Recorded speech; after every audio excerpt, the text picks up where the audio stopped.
They say you can never truly know the person you share your bed with until they decide to use your love as a weapon. Until they smile while drawing up the blueprint for your financial and emotional destruction, calling it self-discovery or personal growth. My name is Ethan Blake, and until recently, I thought I had the kind of marriage that other people envied. I'm 38 years old, born and raised in Spokane, Washington, but I moved to Seattle in my 20s to chase a career in UX design. I now lead a product team at a startup based in Fremont, just off the Burke-Gilman Trail. It's a place where ideas bloom faster than the cherry blossoms in Green Lake Park during spring. I used to believe that if you worked hard, loved deeper, and stayed honest, the universe would take care of the rest. That belief lasted until the day I realized my wife, my partner of 9 years, was preparing to leave me with nothing but memories, and if I hadn't seen the signs, she might have succeeded. We met during a kayaking tour on Lake Union. She was guiding a group of software interns from Bellevue, cracking jokes in that effortlessly sarcastic way that only someone born in the Pacific Northwest can pull off. Her name is Rachel Monroe. She was smart, radiant, emotionally intuitive. She had this way of making even the most mundane things, like buying produce at the Ballard Farmers Market, feel like a romantic comedy montage. We were that couple, the brunch on Sundays, wine on the deck, hiking on the Olympic Peninsula couple. We bought a Craftsman house on Bainbridge Island together after getting married. It was a bit of a ferry ride from downtown, but we liked the peace. That ferry became our metaphor for life. Back and forth, routine and magic. The first few years were bliss. We had matching coffee mugs, a dog named Huxley, and enough inside jokes to fill a screenplay. But nothing good stays untouched forever. Not love, not people, and certainly not intentions hidden beneath the surface. It started like most tragedies do, with subtle shifts. The kind that are easy to dismiss if you're not paying close attention or if you're too trusting. Around last October, Rachel became distant. That word gets thrown around a lot, but in our case, it was like someone dimmed the lights on her personality. She used to text me midday, memes, reminders, jokes, but suddenly her texts were just logistics. Pick up dog food. I'm working late. Don't wait up. At first, I chalked it up to stress. She'd recently taken a new job as a brand strategist for a boutique PR agency in Capitol Hill, and she was gunning for a creative director promotion. I thought maybe it was the long hours, the pressure, the ego juggling that comes with agency life.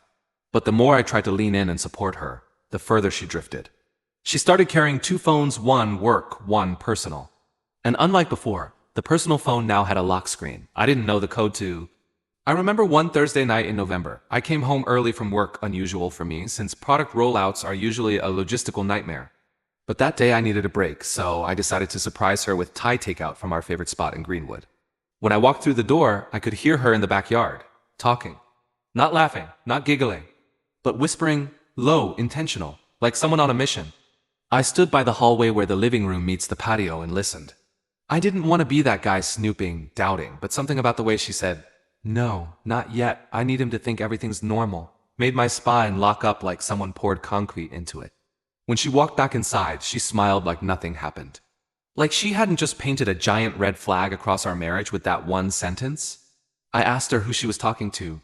She said, Sasha, a colleague from work, said they were working on a brand pitch. I nodded like I believed her, but inside something cracked. Not just suspicion, but instinct. The kind you can't explain but can't ignore either. I started noticing everything after that. She started pushing this idea of financial transparency.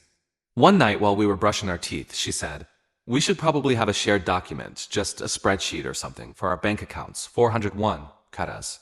Any investment stuff, just for emergencies." She said it so casually, so logically, that for a moment I almost agreed. But why now? We'd never merged everything before. We had a mortgage together, sure, but the rest? We always believed in financial independence. Suddenly, she was talking about streamlining our accounts and having everything in one place, like we were business partners, not life partners. Still, I didn't accuse her. I waited, observed. I copied every bank statement from the past 6 months, scanned every withdrawal, every PayPal transfer, every Venmo payment. Small amounts, $50 here, $120 there, being transferred to a business consultant I'd never heard of. Rachel didn't run a business. When I casually asked her about the transfers, she said they were for career coaching. Okay, but then I found out the recipient's name, Tyler's, wasn't a coach. He was a divorce consultant. He ran an LLC out of a co-working space in Westlake. I knew because I drove there one afternoon on my lunch break, walked in pretending to be a new client, and asked the receptionist for Tyler. She pointed me to a corner glass room with bookshelves full of titles like Clean Breaks, Reclaiming Your Financial Identity, and Strategic Separations for High Earners. That's when it hit me Rachel wasn't stressed from work. She was preparing for war. That night I didn't sleep. I lay next to her and listened to her breathe, wondering how long she'd been making this plan. How long had she been looking at me not as a husband, but as a liability? As an asset to be liquidated? My mind raced through our shared life, every dinner date, every hike, every inside joke now filtered through the lens of betrayal. Was it all fake? Or had something changed in her and I just didn't see it coming? The next morning I called my old college roommate, Dylan, now a corporate attorney in Portland. I laid everything out. Every red flag, every transfer, every half-truth. He paused for a long time before speaking. "Ethan," he said, "I can't tell you what she's doing for sure. But if she's speaking to a divorce consultant and pushing for shared finances, she's probably about to file. You've got a narrow window, my friend. You either prepare now or get blindsided later." That conversation was a turning point. I didn't want to believe it. I still loved her. But I also knew what it meant to be a sitting duck. So I acted not out of revenge, but self-preservation. I called my mom, who still lives in Spokane. I asked her if she could temporarily take over title for the house as a legal trust. She didn't ask questions. She just said, "Whatever you need." I spent the next week moving assets, liquidating my crypto, closing out unused investment accounts, transferring stocks, locking down my 401k, with a clause Dylan helped me write up through a pre-existing prenuptial fallback provision. By the time the trust was filed, everything that mattered was protected. Rachel didn't notice a thing. She still kissed me goodbye each morning like we weren't living in a chess match. She still asked me what I wanted for dinner. But her tone changed, less warmth, more politeness. Like we were housemates, not soulmates. One night she came home and casually said, "Hey, I'm thinking of taking a solo trip to Big Sur, just to clear my head." That was the final confirmation. She wasn't just preparing to leave. She was preparing to reinvent herself and walk away with half of everything I'd built. I nodded, said, "Sounds great, take all the time you need." But the moment she left for her solo trip, I installed a full financial trail with my lawyer. Everything, documents, account movements, digital timestamps, was set to be auto-delivered to her legal representative if anything was contested. She was gone for 3 days. And when she came back, she didn't return alone. I heard the second pair of footsteps before I even saw them. The crunch of gravel in the driveway, the thud of a second car door slamming shut. Huxley barked once sharp, unsure, and then went quiet, ears pinned back. I stood at the kitchen window, gripping the counter, as a tall man stepped out of the passenger side of Rachel's Subaru Outback. He was maybe mid-40s, clean-shaven, wearing a casual hoodie and Patagonia vest like he'd stepped right out of a Tech Dad catalog. Rachel was laughing at something he said as they approached the porch, walking close too close. I didn't go out to greet them. I just stood still and let them come to me. When they entered the house, Rachel acted like nothing was unusual. "Hey babe," she said, dropping her weekend bag by the stairs. "This is Tyler. He helped facilitate a retreat I attended in Big Sur." Tyler extended his hand like we were coworkers at a networking mixer. "Nice place you've got here, Ethan." I didn't shake it. Just looked him in the eye and said, "So you're the coach?" A flicker of recognition passed across his face. He knew I knew. And for a split second, Rachel hesitated, like she realized the script had changed and she wasn't in control anymore. She tried to play it cool. Said Tyler was crashing for the night before flying back to San Diego. Said the retreat was life-changing. I asked, "Did this life change involve planning how to financially cut me out of my own life?" Tyler started to say something, but I raised my hand. "Don't, you're on private property, and you're not welcome here." Rachel's face hardened. "Ethan, you're overreacting. Tyler is a professional." I just nodded slowly. "A professional who accepts secret payments from my wife under the guise of consulting." Got it.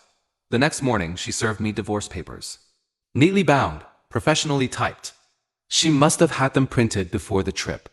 The filing date was listed as 2 days earlier while she was still gone. She'd waited to get back and play it cool so I wouldn't suspect anything was already in motion. The papers cited irreconcilable differences. Requested full ownership of the Bainbridge property, half of my current earnings and retirement, and even suggested I buy out her stake in Huxley's Care Our Dog. That one broke me. It wasn't just about money anymore. It was about erasing me completely. What she didn't know was that while she was sipping organic tea and manifesting her new self in Big Sur, I was sealing every legal crack in the foundation of our shared life. My response was filed the same afternoon by Dylan's Seattle associate, Madison, a legal pit bull who specialized in asset shielding and strategic dissolution. Rachel was served my countersuit while she was still unpacking. Her face paled when she read that the house was no longer in my name. The stocks were liquidated and my financial disclosures all documented independent premarital assets. She tried to argue, to yell, but the storm had already moved past her. She showed up at my workplace 2 days later, all soft-voiced and wide-eyed, asking if we could talk in private. I met her in the parking lot, arms crossed. "You planned an ambush," I said. "Don't pretend you didn't." She stammered, said she didn't mean to hurt me, that she was confused, scared, acting out of fear. But I'd seen behind the curtain. I told her the truth, that I had loved her once, fiercely, that I would have worked through anything, that I would have forgiven distance, disinterest, even infidelity if it meant saving what we had. But what I couldn't forgive was calculation. She wasn't confused, she was strategic. I saw it in the way she timed the paperwork, disguised the payments, manipulated the narrative. That night she left, this time for good. Weeks passed. The divorce process moved forward, but she no longer had the leverage she thought she had. The house? Legally gifted into trust before the filing untouchable. The stocks and accounts? All traceable to premarital income. The shared assets? Accounted for down to the last cent, but balanced by the document trail I'd carefully built. She tried to fight for spousal support, but the judge, after reviewing both party conduct, declared the filing unnecessarily deceptive, citing the strategic concealment of her consulting activity. Rachel's own financial manipulations came back to haunt her. She left with exactly what she came in with: her car, her clothing, and a few pieces of furniture. Nothing more. Months later, I found out through a friend that Tyler was no longer a consultant. Turns out he'd faced ethics complaints from multiple clients and dissolved his LLC.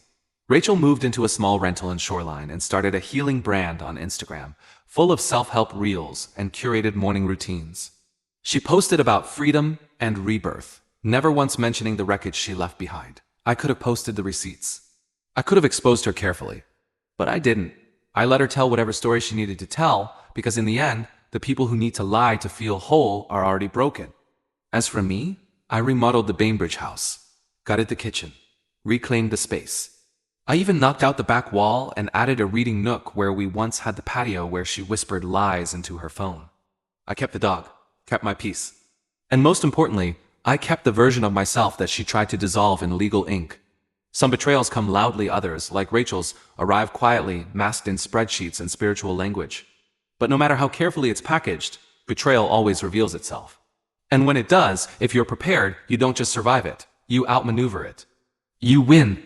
If you enjoyed this story, please give a thumbs up to the video and consider subscribing to the channel for more powerful true life stories.